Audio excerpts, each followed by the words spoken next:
Mahalagang bahagi ng legit Filipino food experience ang kanin. Gaano man kasarap ang isang putahing nakahain, para sa mga Pinoy, kulang ang salo-salo kung walang mainit na sinaing. Sabi nga nila, food is life, but rice is lifer. Ay, thank you Lord.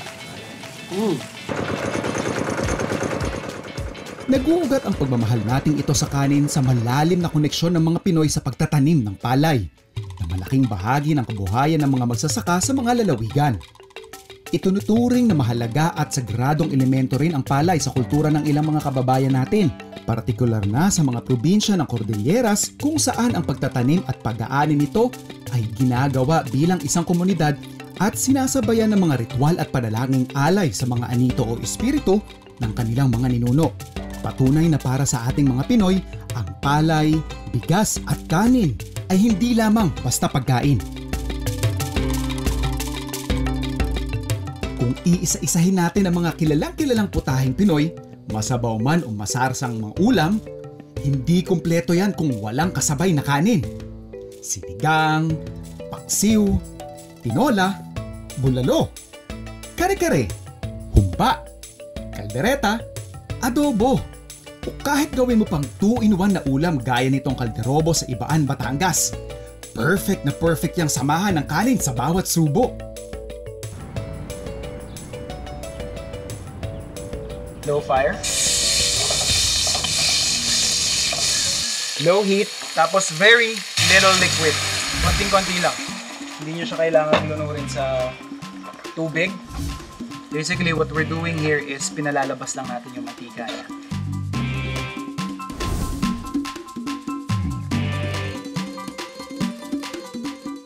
So, ilalagay ko lang yung ating sibuyas.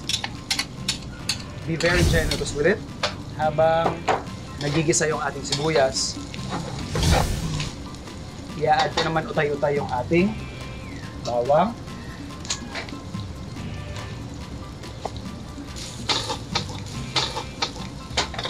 And at this point, yung isa sa ingredient na nagbigay kung bakit siya naging kalderobo is yung paggamit nila ng liver spread. And then mamaya, isasabay ko na din yung ating pickles. And we'll finish it off with cheese.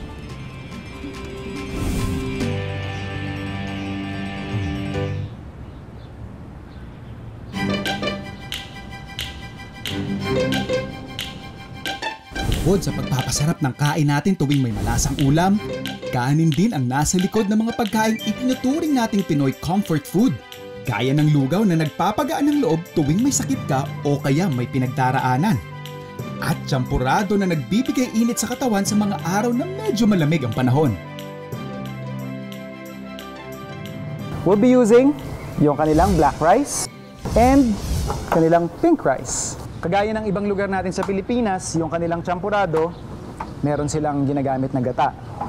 Para mas lumabas pa yung kulay ng ating mga bigas, gagamit tayo ng dalawang sauce. Yung ating kakang gata and yung ating kokwa. And unahin nating gawin yung ating kakanggata na sauce.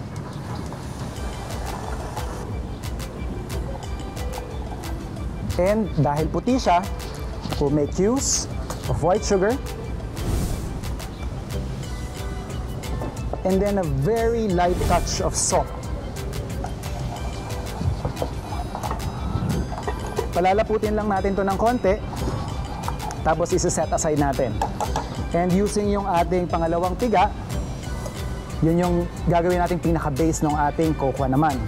So I'll just put in our kokwa powder. Pag nakuha na natin yung consistency na medyo malapot-lapot, pwede na nating patayin yung apoy ng kakanggata. Pwede na tayong mag-concentrate dun sa ating kokwa powder. And we'll make use brown sugar.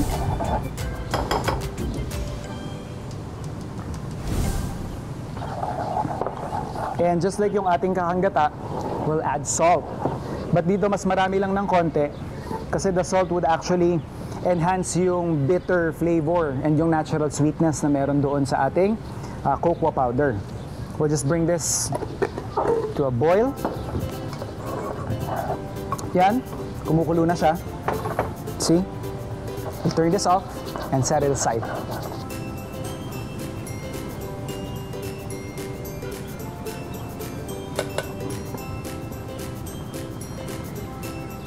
Same pot na pinagamitan natin ng ating kakanggata, doon ko na ilalagay yung ating pink rice. And yung sa may kokwa, doon naman yung ating black rice. It's okay kung may mga natitira pang ganyan. And then we'll just add water. Now for congee consistency, normally you would cook the rice with a 1:8 ratio. Balikan natin siya after maluto ng ating mga bigas. Ayan, luto na ang ating black and pink champurado.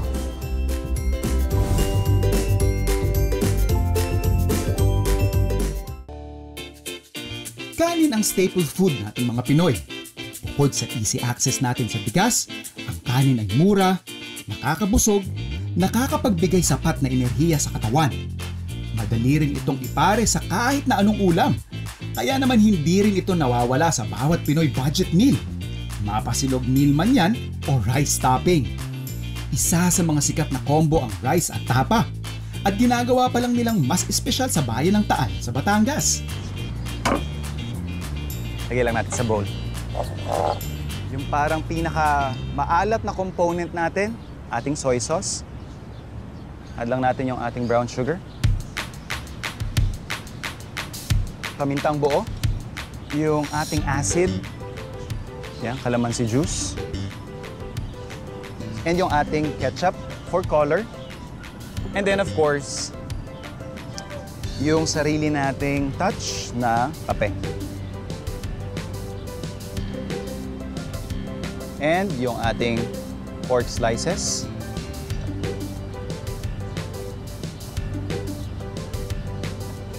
Of course, with very clean hands, ating i-massage yung ating marinade.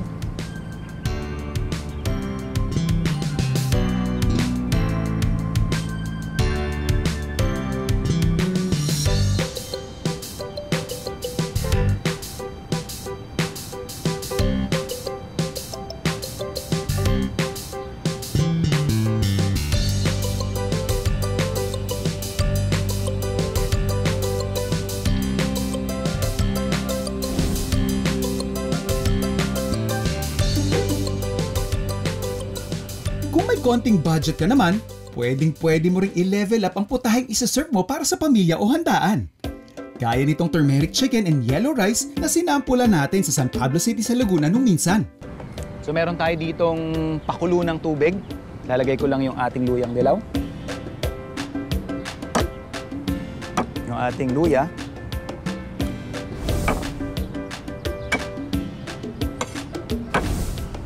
Infuse lang natin ng konti yung ating poaching liquid, then yung ating leeks.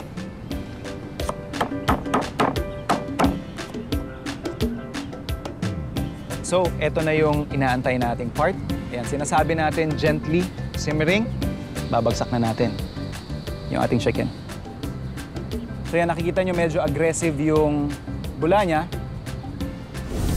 pero pagbagsak ng chicken, biglang tumigil. So that tells you na nag-drop yung temperature ng ating pinaglulutuan. So i-maintain nyo na lang na hindi ganun kalakas yung apoy or yung uling or yung init na nanggagaling sa ating source para makuha natin yung perpektong produkto. Lulutuin natin to about 30 to 45 minutes.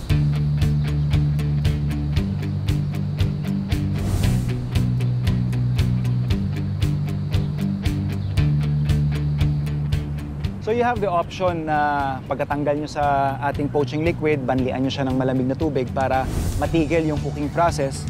But since yun nga, very gently naman natin siyang naluto, for me, hindi na kailangan yon.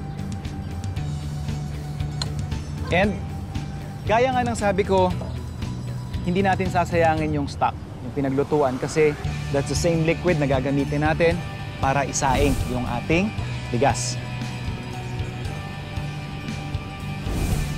So yan, lagay lang din natin yung mga spices na nandun sa stock natin kasi may lasa pa yan. Sayang naman.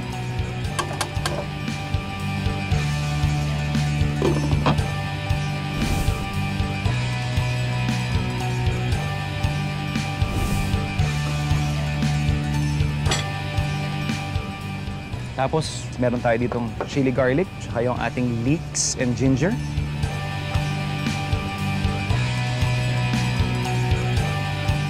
Solid. Kanin pa lang.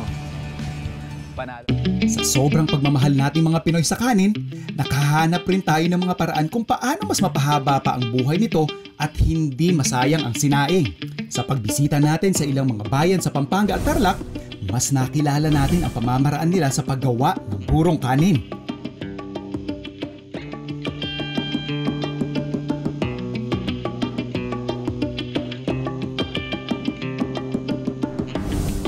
Talagang palalamigin mo. Kasi kung hindi mo siya palalamigin, tapos ilalagay mo kagad yung isda, maluluto yung isda. Hindi na maganda yung pagkalabas niya, hindi na maganda yung texture niya. Kailangan lagyan mo muna ng kanin yung lalagyan mo. Para yung isda, maburo doon siya sa kanin. Kasi kung nakadirect siya doon sa lalagyan, hindi siya mabuburo. Ito lang ang mabuburo. Ito hindi. Dapat lalagyan mo siya ng kanin. Ganito ang pagbuburo ng dalag. Kailangan malinis na malinis yung isda. Kasi pag hindi mo nilinis ang maigi yung isda, ay babaho. Kailangan pa yung pinaglagyan, may butas sa ilalim. Kasi ito, magbabasa siya yung asin, yung tubig ng isda. At least meron pa rin tubig yung isda. Tutulo yun. Kailangan tumulo yun. Kasi pag hindi mo napatuluan yung itong buro na ginawa mo, ang kalalabasan niya, di ba maputi yung bigas? Ang kalalabasan niya maitim.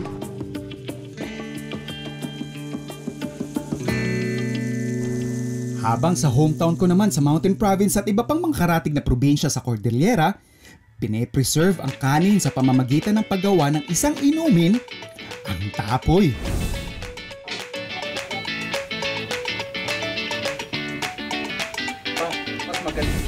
Ito yung paggawa ng tapoy, tinatawag namin na rice wine.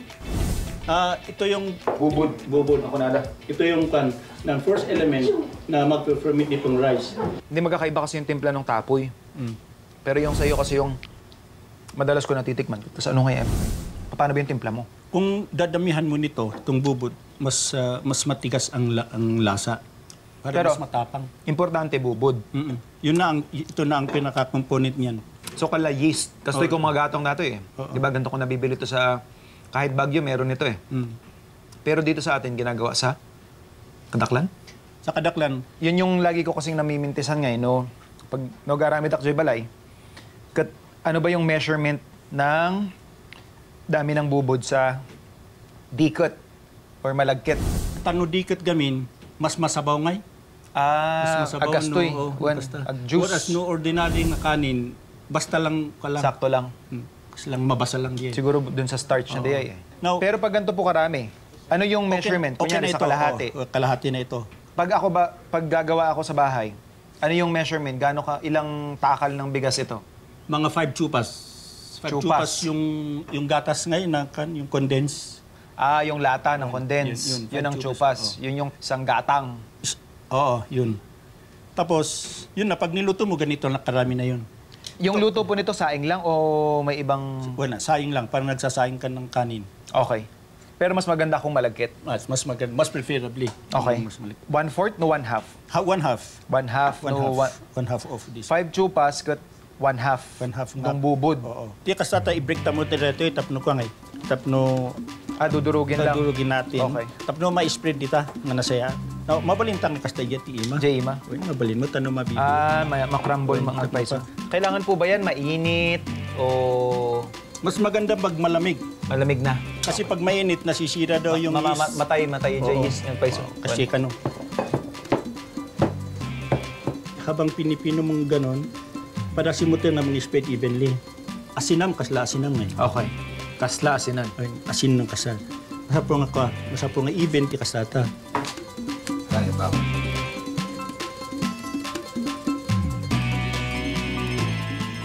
So, nalbaso yun. Ikargate jay. Jay container, jay ko, jar nga deka, jay pasi. Pwede ba kahit ordinary yung jar lang? Preferably kasi huwag ilalagay sa plastic. Apo, okay. Pero kung glass, okay Mas din. maganda yung glass. Kung wala kayong mga gantong...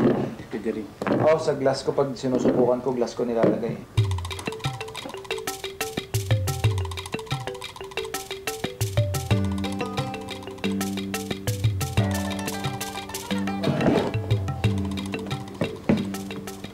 Itakip mo dito ka. Kailangan dahon ng saging? Oo. Parang sa patupat din yung paggagawa ka ng patupat. Okay. Kasi no kagamin, no dito yung saging, no may bayag, dumkot dito eh. Ah, okay. May isil nga dito. Which is yung isa sa importanteng proseso na wag sumingaw. Kailangan kanyan, seal, parang ganyan oh. Didiin na natin. Adiin mo. Tapos, ilagay mo yung lock. Tapos, idulin. You wait for 3 days, then we can open. Mabalin na naman ka. 3 days yung pinakamabilis. Pero kung ikaw, ito kagaya nitong tinitikman natin. Kasi, definition mo nga rin wine kat delongre, sige, ting fine. Apo. Kaya pag natatagalan, mas gumaganda. So, yan na ang matagal. Ito ay nagawa nung... Nung August. Pero yung iba can go as long as 2 years? Yes. Talaga? Kaya mas maganda pa. Mas maganda kung aabutin ng ganong katagal. Talagang aged na yun ang tinatawag nilang aged. Ang kanin ay hindi lang kapartner ng ulam para sa ating mga Pinoy. Ibinibida rin natin ito sa iba't ibang mga kakanin at pasalubong na nagpapakilala at kumakatawan sa mayamang tradisyon ng bawat bayan sa Pilipinas. Ang Bohol, sikat sa kanilang kalamay. Ang mga Tagalog ay sinulbot, habang ang Antipolo ay nadayo para sa kanilang suman.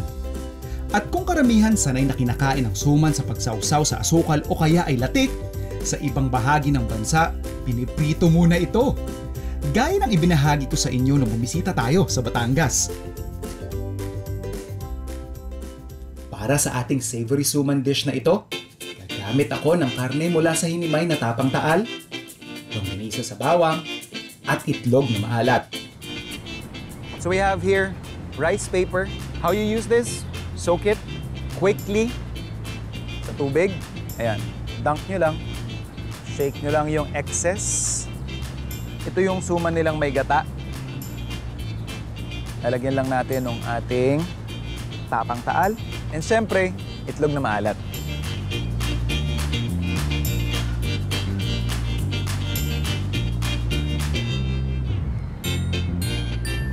So, ayan.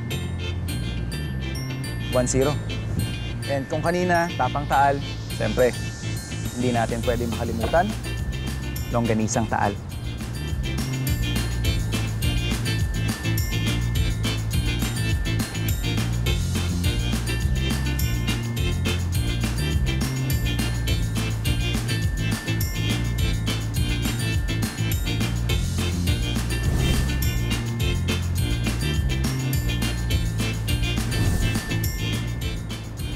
I would like you to try it first.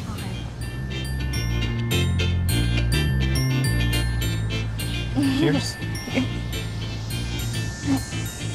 Actually, first time ko lang din matitikman ko. Rice is life para sa ating mga Pinoy.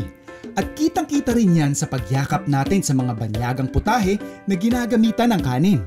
Gaya ng Korean gimbap na ginawa natin nung bumisita tayo sa Rodem Farm sa Cavite. Pasok din sa panlasa natin ang Spanish dish na paella na finood trip nila Xavier at Pipay sa Alba Restaurant sa Quezon City na mahigit 7 dekada nang nagsiserve ng tradisyonal na Spanish cuisine. My father actually started as a dishwasher in Spain. Bago maghugas yung mga naiiwan, titikman niya. And pag sarado na yung kitchen, he would try cooking it himself until he became a cook.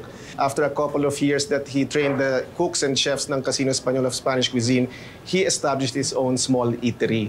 Pinag-aralan niya muna yung bansa natin. He went to the market. He went to see what was available locally. And he adjusted his Spanish food sa palit ng mga Pilipino. For example, yung paella. So si Papa, ang ginawa niya is he made sure that he fills up the paellera at least a little to the edge, and then he filled it up with a lot of things going on. Nandun ang chicken, fish, chorizo, gulay. That's how the Filipinos, he thought, would like the paella, and it worked. Bukod sa paella, isa rin ang biryani sa mga international dishes na kinahuhumalingan ng mga Pinoy At isa na nga dyan, ang trending Indian biryani ni AJ na matatagpuan sa Carriedo. Chicken biryani, money back guarantee. Mas masarap chicken biryani. 160 po. Salamat po. Maraming salamat po. Egyptian biryani, Rajib basmati rice 100%. All the ingredients from Arab country. The quality number one. I cook my biryani by my own way. Different any kind for biryani in here. Maski sa kapuso actor na si Anjay Anson, hit na hit ang biryani. Lalo na dahil isa ito sa mga specialty na niluluto ng kanyang mommy. Na sinubukan ko namang tapatan ng sarili kong version na minsang bisitahin ko sila sa kanilang bahay. We're basically doing one of the critical steps sa paggawa ng biryani is yung washing and soaking nung yung bigas. So we're using here aged basmati rice. And then we'll just soak this for at least mga 30 minutes. And then pwede na natin ding umpisahan yung iba pang proseso. Ito brother, yung sa chicken naman, so lalagyan ko lang ng lemon juice. Tapos palagay na lang ako ng yogurt, bro. And then, syempre, salt. We have here garam masala. Lagay din natin yung chili powder. And, of course, pepper. And then, mix lang natin.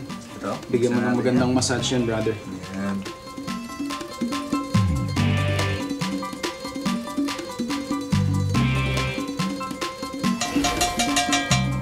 I'll just add in yung ating mga spices. So,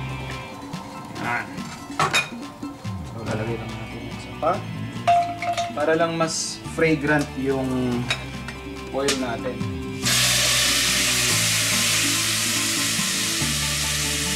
Skin side down.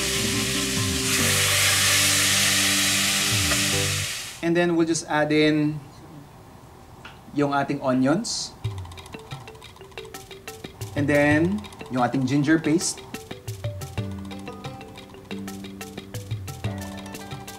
Susunod na natin yung layer ng rice.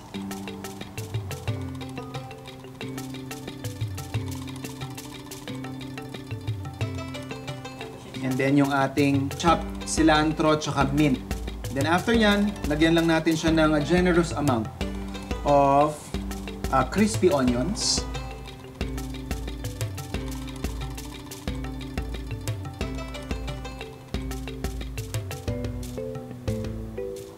And of course, generous amount of crispy onions ulit at saka yung ating chopped herbs. And of course, yung nagpamahal dun sa ating dish, sabi mo nga, Anjay, yung ating saffron milk.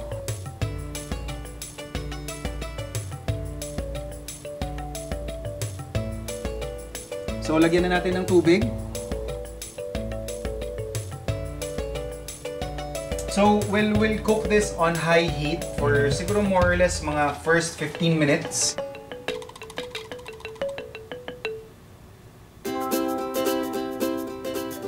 That looks like a promising biryani.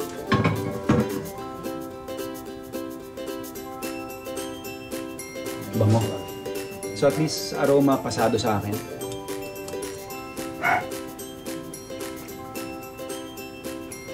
Tasha? Pwede laban. Ito na. The moment we've been waiting for. Kanina pa. Doon. Okay.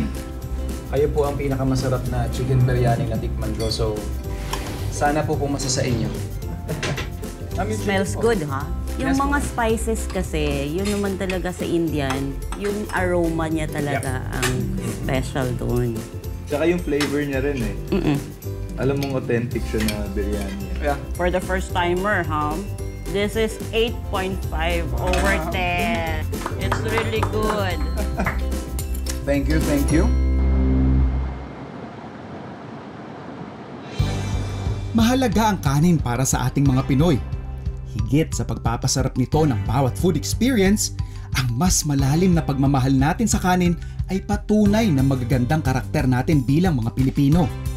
Kung paano natin pinahahalaga ng ating kasaysayan at kultura, kung gaano tayo kamalikhain, kung gaano tayo kapraktikal, at kung gaano kabukas ang isip at puso natin para sa mga bagay na lalo pang magpapayaman sa atin. Para sa ating mga Pinoy, baka hindi nga rice is life eh. It's more like rice is love.